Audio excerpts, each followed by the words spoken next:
Good morning friends, most welcome. पिछले video में हमने डेमोन्स्ट्रेटिव प्रोनाउन के बारे में डिस्कस किया था। आज इस वीडियो के अंदर हम रिफ्लेक्सिव प्रोनाउन के बारे में डिस्कस करेंगे। रिफ्लेक्सिव प्रोनाउन कौन कौन से होते हैं, जैसे my self,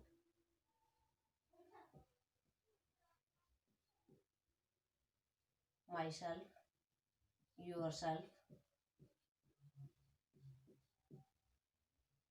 himself,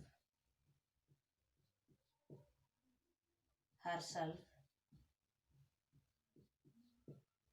itself, ourself, yourself,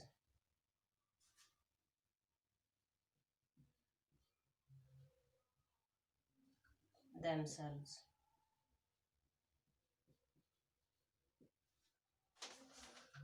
ये जो प्रोनाउन होते हैं ये रिफ्लेक्सिव प्रोनाउन होते हैं। इनको हम सब्जेक्ट के स्थान पर यूज नहीं कर सकते। यदि ये सब्जेक्ट के स्थान पर आते हैं तो इनका जो सब्जेक्टिव जो नॉमिनेटिव जो प्रोनाउन है उसका हम यूज करेंगे, न कि रिफ्लेक्सिव प्रोनाउन का हम सब्जेक्ट के स्थान पर यूज करेंगे। अगला पॉइंट क्या आता है, लेट के ठीक बाद। यदि सेंटेंस लेट से स्टार्ट होता है और लेट के ठीक बाद क्या कोई प्रोनाउन हो तो वो हमेशा ऑब्जेक्टिव प्रोनाउन ही होगा। यदि लेट के तुरंत बाद कोई भी प्रोनाउन आता है, first person, second person, third person, तो वो हमेशा ऑब्जेक्टिव प्रोनाउन होगा, न कि सब्जेक्टिव प्रोनाउन। फॉर एग्जाम्पल, जैसे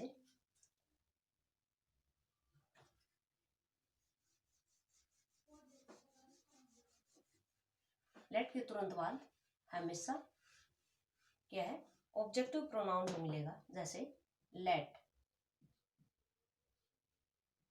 late I be given the charge of the company.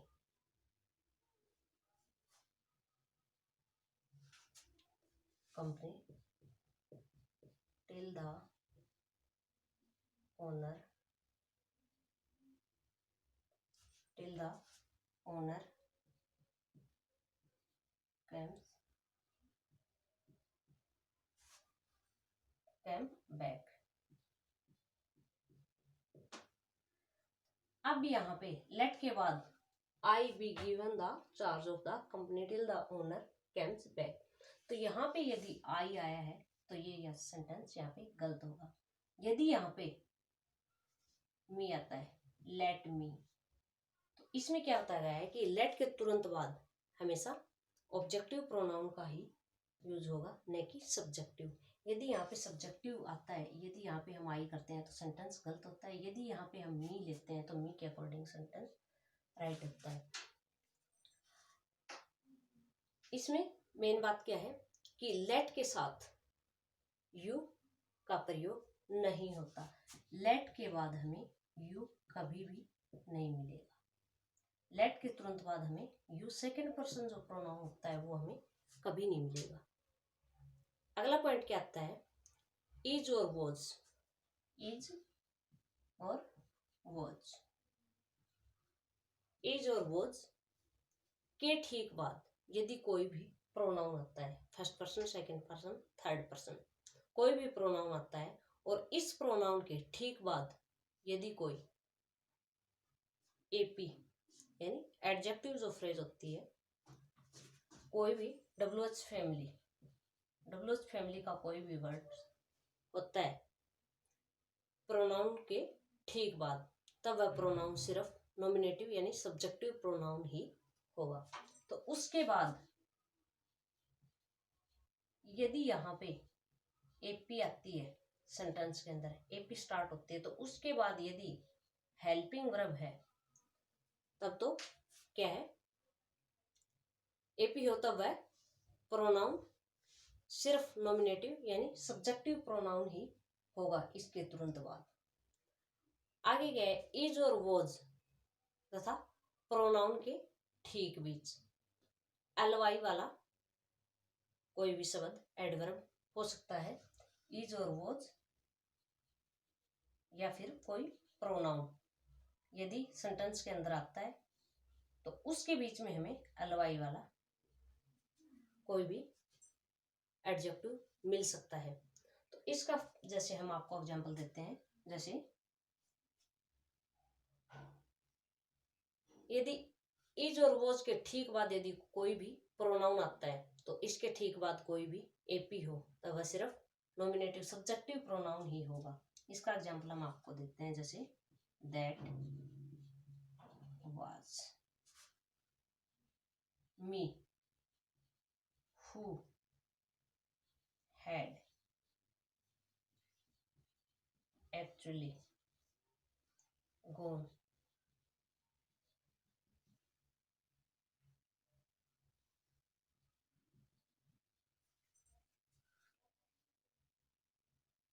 financing a fight fishing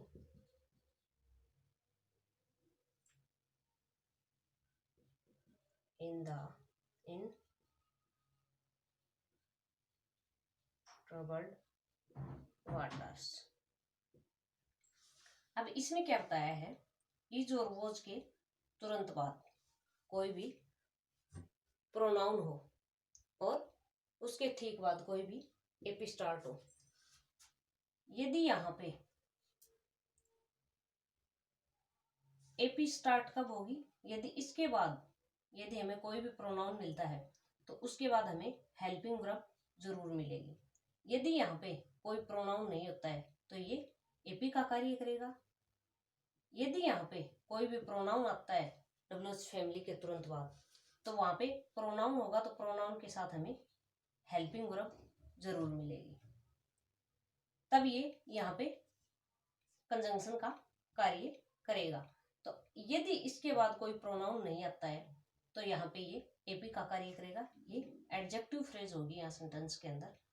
और यदि कोई भी एडजेक्टिव फ्रेज यदि सेंटेंस के अंदर स्टार्ट होती है तो उससे पहले वाला जो भी सब्जेक्ट होता है, कोई भी वर्ड होता है वो सब्जेक्ट होता है, तो इसमें यहाँ पे हम आई का यूज करेंगे, न कि मी। सब्जेक्ट के स्थान पर हमेशा सब्जेक्टिव प्रोनाउन ही होगा, न कि ऑब्जेक्टिव प्रोनाउन। तो इसमें यहाँ पे हम आई का यूज करेंगे और हु है वो यहाँ पे एपी का कार्य करेगा, न कि कंजंक्शन का, क्योंकि इसके तुरंत बाद हेल्पिंग वर्ब है, न कि कोई प्रोनाउन। यदि यहाँ पे प्रोनाउन होता तो ये यहाँ पे कंजंक्शन का कार्य करता।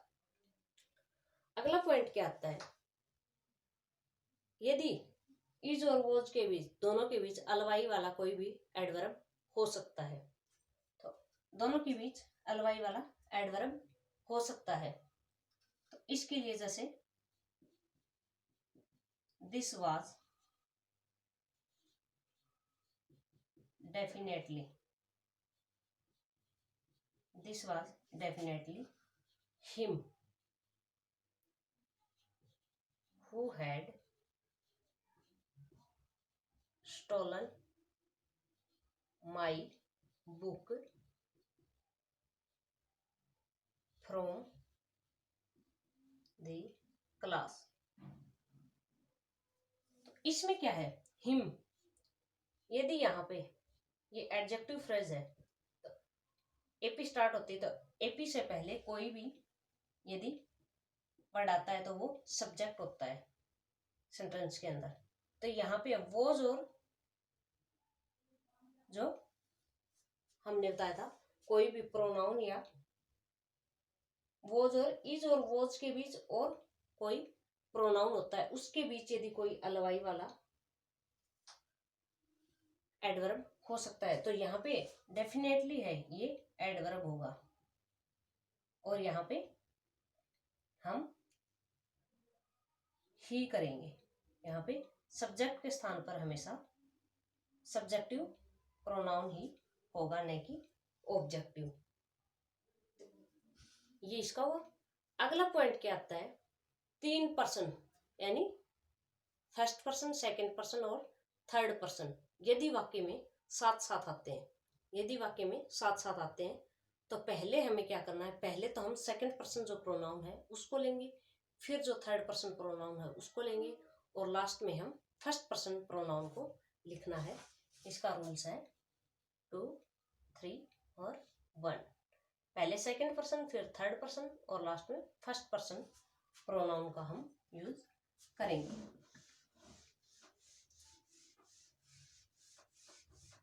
यदि तीनों किसी भी सेंटेंस के अंदर आते हैं तो उनको हम कैसे करेंगे।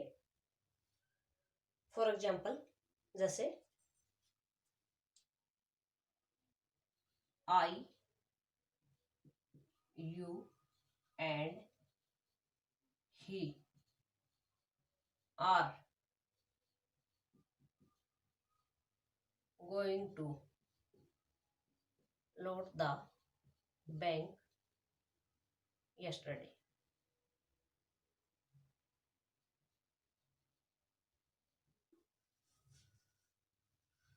बैंक टूडे, सॉरी यहाँ पे yesterday नहीं, टूडे आएगा सेंटेंस के हिसाब से। गोइंग, यहाँ पे देखिए हमने क्या बताया, सेकंड पर्सन, थर्ड पर्सन और फर्स्ट पर्सन। तो यहाँ पे सेंटेंस के अंदर क्या दे रखा है, फर्स्ट पर्सन, सेकंड पर्सन और थर्ड पर्सन। तो यहाँ पे ये सेंटेंस, इसके अकॉर्डिंग ये सेंटेंस गलत होगा। रूल के अकॉर्डिंग हम क्या करेंगे, you, he and I are going to load the bank today। तो यहाँ पे हेल्पिंग वर्ब जो है वो हम सब्जेक्ट को देखते हुए चेंज करेंगे। यहाँ पे यदि यू के साथ हम इज का यूज नहीं करेंगे, ये प्रेजेंट कंटीन्यूअस टेंस है। प्रेजेंट कंटीन्यूअस टेंस के अंदर यू के साथ आर हेल्पिंग वर्ब आती है, तो यहाँ पे हम यू को देखते हुए हेल्पिंग वर्ब को सिलेक्ट करेंगे। अगला पॉइंट क्या आता है कि एनीवन, किसी भी सेंटेंस के अंदर एनीवन, एनीबडी, समवन, समबडी, यदि किसी भी वाक्य का सब्जेक्ट हो और उस वाक्य में दे हो, यदि anyone, anybody, anyone, anybody, someone, somebody, इनको हम क्या singular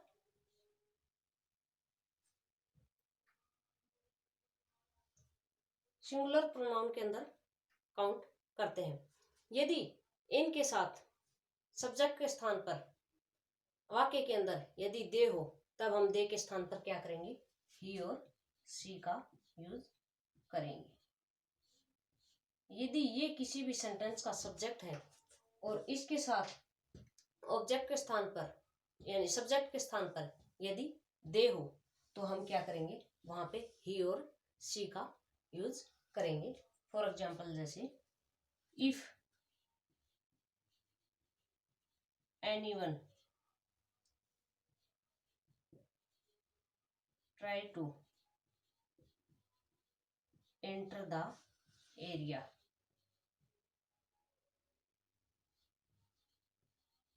they can be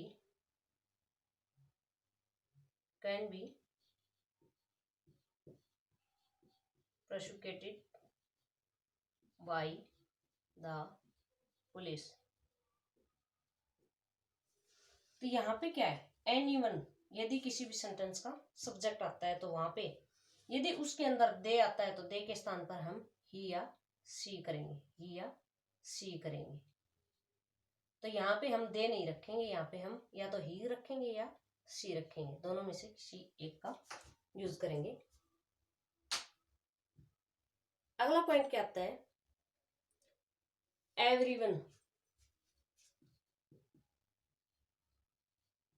everyone, everybody, everybody, everyone और एवरीबडी यदि सब्जेक्ट हो और उस वाक्य में ही और शी हो। एवरीवन और एवरीबडी सब्जेक्ट हो, जैसे यहाँ पे एवरीवन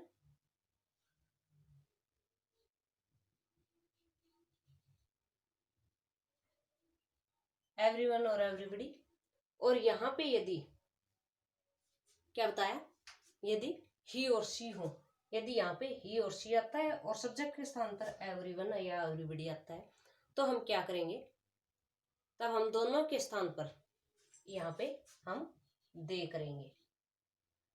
अगर यहाँ पे समवन समबड़ी आता है तो यहाँ पे ही और शी करेंगे। यदि यहाँ पे एवरीवन एवरीबडी आता है, क्योंकि ये प्लूरल प्रोनाउन है, प्लूरल के अकॉर्डिंग हम यहाँ पे दे करेंगे। दोनों के ही और शी दोनों के स्थान पर हम दे का यूज करेंगे।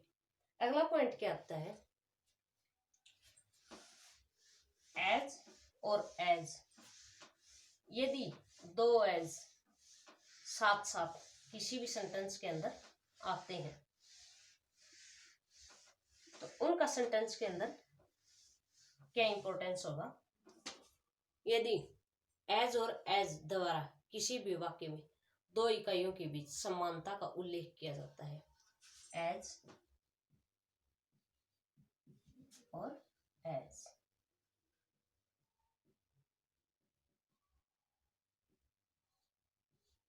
दो समान इकाई किसी भी सेंटेंस के अंदर यदि उनकी कंपेयर आपस में की जाती है, तब हम क्या करते हैं, और यदि दूसरा जो एज है उसके ठीक बाद कोई प्रोनाउन हो, तब वह सब्जेक्टिव, नॉमिनेटिव या ऑब्जेक्टिव दोनों हो सकता है। यदि दूसरा जो एज है उसके बाद क्या है, कोई भी प्रोनाउन हो, यदि सेंटेंस के अंदर दो एज आए हैं, फर्स्ट एज और सेकंड एज, सेकंड जो एज है उसके बाद यदि कोई भी प्रोनाउन आया है तो वो वहां पे सब्जेक्टिव प्रोनाउन भी हो सकता है और ऑब्जेक्टिव भी हो सकता है। लेकिन क्या होगा, यदि वो सब्जेक्टिव प्रोनाउन है, सब्जेक्टिव जो प्रोनाउन है, तो इसके ठीक बाद हेल्पिंग वर्ब का होना आवश्यक होगा। यदि इसके बाद सब्जेक्टिव जो प्रोनाउन आता है तो इसके बाद हमें हेल्पिंग वर्ब अवश्य मिलेगी। यदि इसके बाद ऑब्जेक्टिव प्रोनाउन आता है तो यहाँ पे हमें हेल्पिंग वर्ब नहीं मिलेगी, नहीं होगी। तो इसको समझने की कोशिश कीजिए।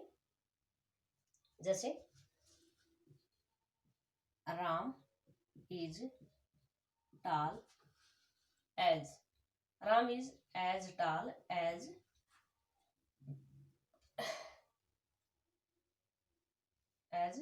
हर।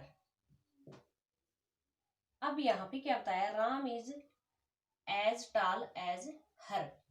यदि यहाँ पे हर है तो ये ऑब्जेक्टिव प्रोनाउन होगा।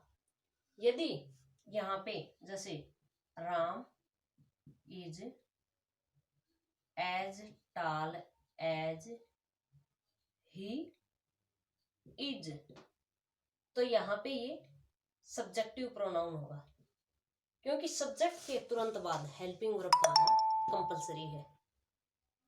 अगला पॉइंट क्या है,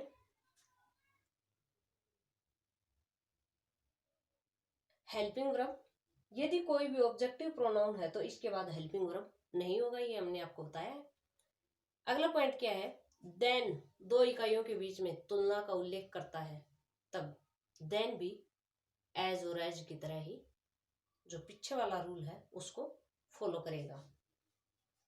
जैसे सी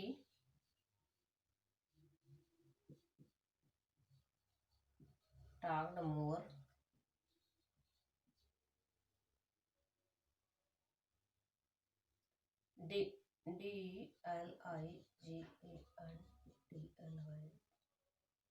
than we did in the